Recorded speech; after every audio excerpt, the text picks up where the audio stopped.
Bonjour à tous, il est 8h10, c'est l'heure du grand invité dans la matinale RCF. Hier soir, au musée des Arts Forains à Paris, ce sont plus de 30 associations qui se sont réunies à l'occasion des 30 ans de la Convention internationale des droits de l'enfant. Une soirée pour interpeller les pouvoirs publics et les enjoindre à passer de la Convention aux actes. Parmi toutes les structures présentes, la Fondation Apprentis d'Auteuil. Baptiste Cohen, bonjour. Bonjour. Chez Apprentis d'Auteuil, vous coordonnez la protection de l'enfance. Ça fait plus de 20 ans que vous travaillez aux côtés de l'enfance en danger. Sur RCF, on connaît bien Apprentis d'Auteuil, mais on va le redire. La Fondation est aux côtés des jeunes en difficulté depuis plus de 150 ans. Aujourd'hui, on estime qu'Apprentis d'Auteuil accompagne 27 000 enfants et 6 000 familles dans 240 dispositifs en France et dans les DOM. Alors Baptiste Cohen, en ce mois de novembre, on célèbre donc les 30 ans de la Convention internationale des droits de l'enfant. Pourquoi ce texte est-il si important ?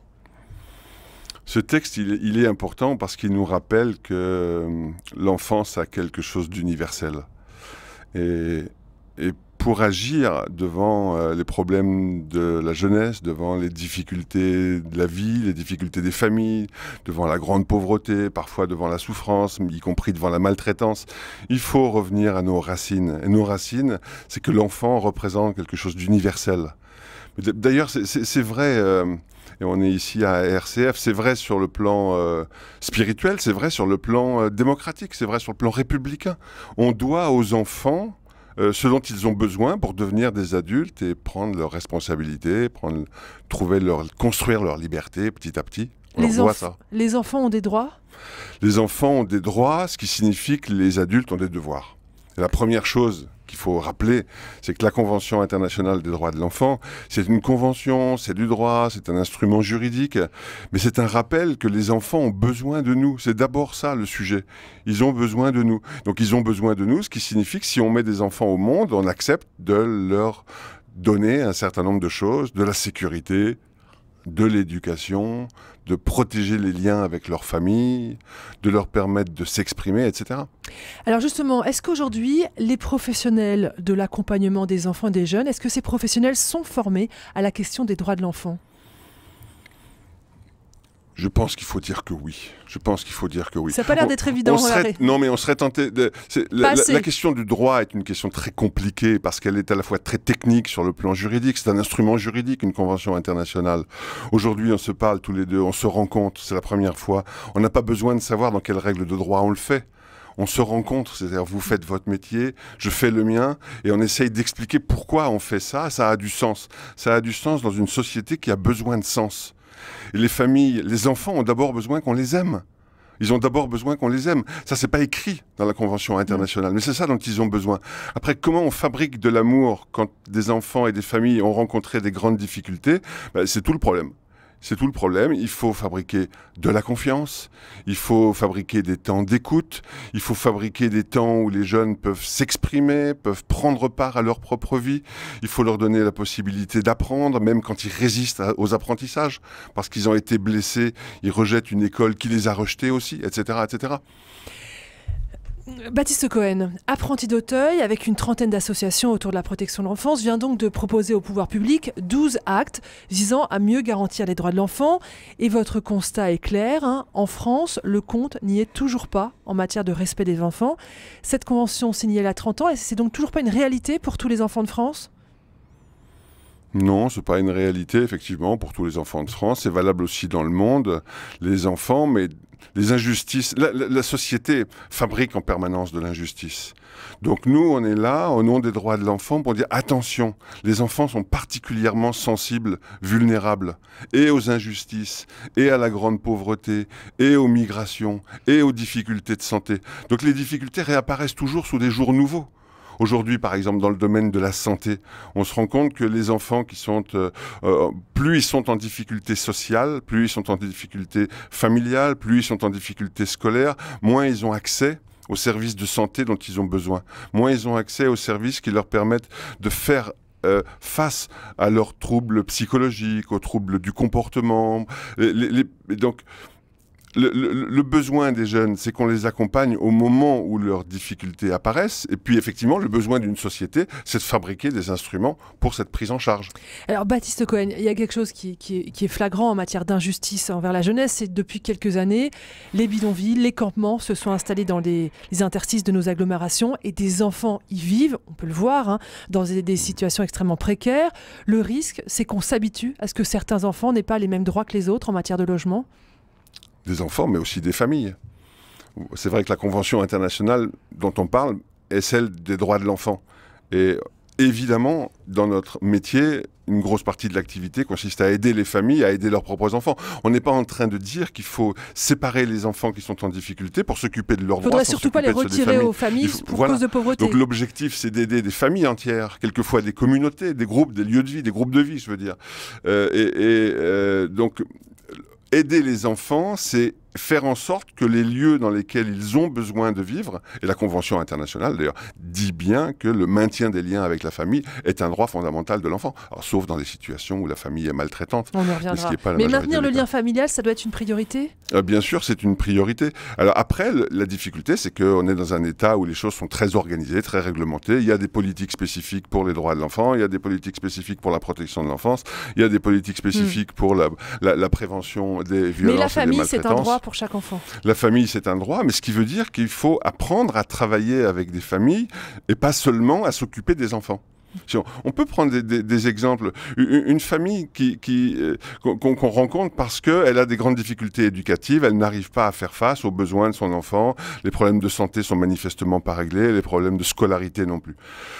En prenant le temps de la rencontrer, en prenant le temps de l'écouter, on se rend compte que elle n'est pas du tout de mauvaise volonté, elle n'est pas maltraitante, mais elle ne s'en sort pas. Elle a besoin de plus rester toute seule devant ses difficultés. Donc on met en place des groupes de travail autour d'elle, on réunit avec elle à sa demande et ça prend du temps pour le faire. C'est ce que vous tentez de faire chez Apprentis d'Auteuil. Voilà, son voisin, ses amis, les amis de ses enfants, et on se rend compte que, eh ben oui, elle peut peut-être trouver une solution pour que ce soit la mère d'une voisine qui accueille son enfant le soir quand elle rentre de l'école, en attendant que sa propre mère ait fini son temps de travail et puisse la retrouver à la maison, plutôt que de laisser sa fille toute seule, elle va la laisser à sa voisine. C'est idiot, ça paraît d'une très grande évidence, mais quand les gens vivent dans l'isolement et la grande précarité, ils finissent par ne plus avoir confiance ni en eux-mêmes ni en leurs voisins. Fabriquer de la confiance, c'est la manière avec laquelle on veut travailler. Hier soir, vous avez fixé un cap, hein, c'est 0 enfant à la rue en 2022, 2 ans pour sortir les enfants de la rue et leurs familles, on l'a bien compris. C'est possible, ça passe par quoi ? Alors je crois que c'est pas nous qui avons fixé le cap, je crois que c'est le gouvernement qui a voulu émettre cette idée en disant qu'il y aurait plus d'enfants à la rue, qu'il y aurait il y aurait même plus de SDF. Oui, ça on se rappelle du zéro SDF. De personnes qui dormiraient dans la rue, alors c'est pas du tout le cas. On entend dire même que les chiffres sont en augmentation. Donc évidemment, il faut pas que les enfants dorment dans la rue, mais il s'agit pas non plus de séparer les enfants de leur famille pour que les familles dorment à la rue et les enfants dans des foyers. Donc il faut qu'on trouve des solutions bien plus globales. Mais j'insiste sur une chose, c'est que on ne peut pas régler ces questions-là uniquement par des outils juridiques, par des contraintes, par des obligations et par des lois. La fraternité est quelque chose qui est bien antérieur à la Convention internationale des droits de l'enfant. Or, la fraternité, c'est la même, et qu'on la pense en tant que croyant, en tant que chrétien, ou qu'on la pense en tant que citoyen, c'est la même. C'est la même chose, la fraternité. Comment ça se diffuse, la fraternité ? Parce que les droits, on sait que ça se diffuse par la loi, mais la fraternité, comment ça se diffuse ? Comment on peut encourager la population à se sentir liée à ces enfants très très pauvres ? Une de nos réponses, faut rester très humble vis-à-vis de tout ça, c'est d'abord le témoignage. C'est-à-dire que le témoignage, notre mission d'accueil des enfants, d'accompagnement des enfants, des familles, etc., elle est aussi de témoigner que les jeunes se ressaisissent, ont la capacité, malgré les jeunes et les familles d'ailleurs, ont la possibilité de retrouver leurs propres ressources, le goût d'apprendre, le goût de devenir quelqu'un, le goût de rendre service, le goût de s'intéresser aux autres. C'est ce qui petit à petit relie les gens les uns avec les autres. Chaque enfant est une personne, chaque rencontre crée une relation et de ça naît une communauté. Encore une fois, j'insiste sur le fait, on est ici dans un endroit qui est à la fois à la charnière entre une institution et le lieu même où on se parle, hein, une institution qui veut à la fois fabriquer une communauté humaine où les gens, où les uns et les autres s'intéressent les uns aux autres, parce que ça a du sens. Parce que ça a du sens. Il faut retrouver ce sens. Donc, à la fois, il faut s'occuper des enfants au quotidien. À la fois, il faut des règles de droit parce qu'on se rend compte dans la société, alors l'actualité le montre tous les jours, que si les règles de droit sont pas suffisamment claires, il y a des gens qui en profitent. Or, quand les gens sont vulnérables, et les enfants peuvent l'être. Et il faut parfois aller au-delà de ces peurs parce que parfois, ces adolescents en errance qu'on peut voir dans la rue, ces adolescents peuvent faire peur. Mais ces adolescents font peur, mais de la même manière qu'un jeune qui est en situation de toxicomanie fait peur à son entourage. Un jeune qui est en situation... On parle aujourd'hui de l'augmentation du nombre de jeunes qui font l'objet de traite humaine, c'est-à-dire de prostitution. C'est pas eux qu'il faut mettre en question d'abord, c'est les gens qui organisent cette traite. Donc, or, ça fait peur. Le fait de savoir dans un entourage de famille, un entourage courant, des gens qui ne sont pas des spécialistes, qu'il y a eu des phénomènes de prostitution chez les jeunes de leur propre entourage, ça fait très peur, c'est très difficile d'en parler. Mais de la même manière qu'il est difficile de parler de la maladie ou de la mort. Hein. Baptiste Cohen, on a un tableau assez inquiétant finalement de la situation des enfants pauvres dans notre pays. Les solutions, elles existent, elles sont à portée de main, je crois que c'est votre conviction. C'est une question de budget, de moyens, de méthode, de priorité, de cœur ? Tout à la fois. À titre personnel, je dirais c'est d'abord une question d'engagement, sauf que l'engagement, c'est pas uniquement une décision personnelle, c'est quelque chose qui se construit dans une société, dans une civilisation, dans une communauté. Il faut faire des enfants une priorité. Il faut faire de la lutte contre l'individualisme et l'indifférence une priorité. Et alors à ce moment-là, ça s'appliquera aussi aux enfants. Il faut être raisonnable. On a besoin, notre cœur, notre tradition, notre philosophie, mais y compris même notre philosophie politique, nous dit que c'est l'attention aux autres. Il faut de la liberté d'agir pour que la société puisse bouger. Il faut de l'égalité pour qu'il y ait des droits qui soient partagés. Mais il faut aussi de la fraternité, c'est-à-dire de l'engagement. Et l'égalité ne peut pas fonctionner s'il n'y a pas de fraternité.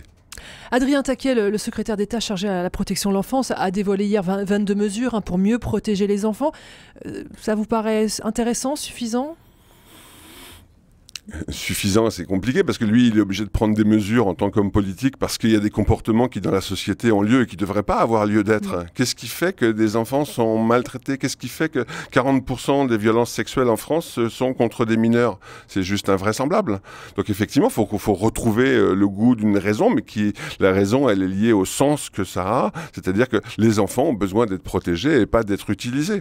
Après, il faut des mesures, bien sûr, parce que la loi montre, mais sur les violences faites aux femmes comme sur les violences faites aux enfants, qu'il faut des lois qui répriment, qui interdisent, qui formalisent, mais on sait très bien que ça ne suffira pas si on ne fabrique pas en même temps les outils de la compréhension mutuelle, de l'intérêt des uns pour des autres. C'est pour ça que je dis que la lutte contre l'indifférence est presque la première chose à faire. Baptiste Cohen, est-ce que vous avez une méthode chez Apprentis d'Auteuil pour entrer en relation avec ces enfants, ces jeunes en difficulté ?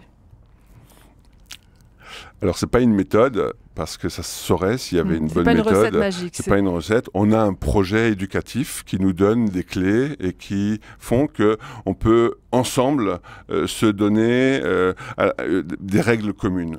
Chaque enfant est une personne. Chaque enfant est une personne, doit être prise en compte comme une personne avec ses envies, ses paroles, ses difficultés, son histoire. Chaque enfant rencontré, la personne, pardonnez-moi, quand on s'occupe d'un enfant, en tant qu'éducateur, on est dans une rencontre. C'est le deuxième point, c'est-à-dire que l'enfant nous apporte quelque chose. Si l'enfant m'importe, c'est qu'il m'apporte quelque chose. Je dois être capable de dire ce qu'il m'apporte. Pour le faire, on ne peut pas le faire tout seul. Il faut le faire en communauté. C'est le troisième mot-clé de notre engagement. En communauté, c'est-à-dire en commun. On ne peut pas faire de prise en charge tout seul. Ce n'est pas uniquement un individu plus un individu, c'est une communauté. Et enfin, c'est un chemin, c'est-à-dire que ça prend du temps. Il n'y a pas d'action possible sans prendre le temps de l'accompagnement. Merci beaucoup, Baptiste Cohen, d'avoir été ce matin le grand invité de la matinale RCF. Je rappelle que vous occupez de la protection de l'enfance chez Apprentis d'Auteuil. Merci à vous. Merci.